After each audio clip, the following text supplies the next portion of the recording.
છોટાઉદેપુરના બોડેલી નગરમાં આવેલી જ્ઞાનદીપ સોસાયટી અને રામનગર સોસાયટીમાં પીવાના પાણીના નળમાં ગંદુ અને દુર્ગંધયુક્ત પાણી આવવાના કારણે સ્થાનિક રહીશોમાં ભારે આક્રોશ ફાટી નીકળ્યો છે। સ્થાનિકોનો આક્ષેપ છે કે ડ્રેનેજની મુખ્ય લાઇનનું ગંદુ પાણી પીવાની પાઇપલાઇનમાં ભળી ગયું છે, જેના લીધે છેલ્લા 3 દિવસથી દૂષિત પાણી નળોમાં આવી રહ્યું છે। તો પાણી પડ્યું એટલે ગટર ઉભરાવાની ચાલુ થઈ ગઈ છે। હવે અમારાને શું કે ગઈ પરમ દિવસે વરસાદ પડ્યો ત્યારની આ જ પ્રોબ્લેમ છે।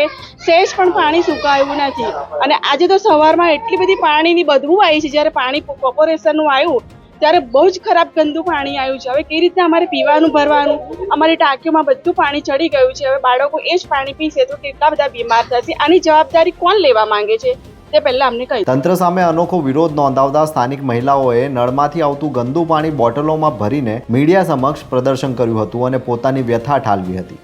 એનો આ જ પ્રોબ્લેમ છે અમારે 3 મહિનાથી કહીને બધાને થાકી ગયા છે અમે લોકો। હવે એનો પ્રોબ્લેમ સોલ્વ કરાવો મને। ફિક્સ ગંદુ જ પાણી અમે નથી કશું જ કરતા। અમે દર એની પર કુલર 5-5, 6-6 રોજ જ મંગાવીએ છીએ અને મારા ભાઈની ઘેર હું કપડાં ધોવા જાઉં છું રોજ જ 5 દિવસથી। કશું આવતા જ નહીં, ફોન બી કર્યો પણ આવતા જ નથી। જે જાય છે ને તેમને હું પડે જ છે અને જે છે ને તેને હું એ રસ્તા પરથી જ જાય છે તો દેખાતું નહીં એમને। વિસ્તારના કોર્પોરેટરને વારંવાર લેખિત અને મૌખિક રજૂઆતો કરવા છતાં ગંભીર સમસ્યાનો કોઈ કાયમી ઉકેલ આવ્યો નથી, જેથી સ્થાનિકોને પીવા માટે મોંઘા ભાવનું પાણી વેચાતું ખરીદવાની ફરજ પડી રહી છે। મારે તો ઘરમાં બી નથી ઊભું રહેવાતું અમારાથી। તો હવારના અમે બારી બાઈને બધું બંધ જ કરી દીધું છે।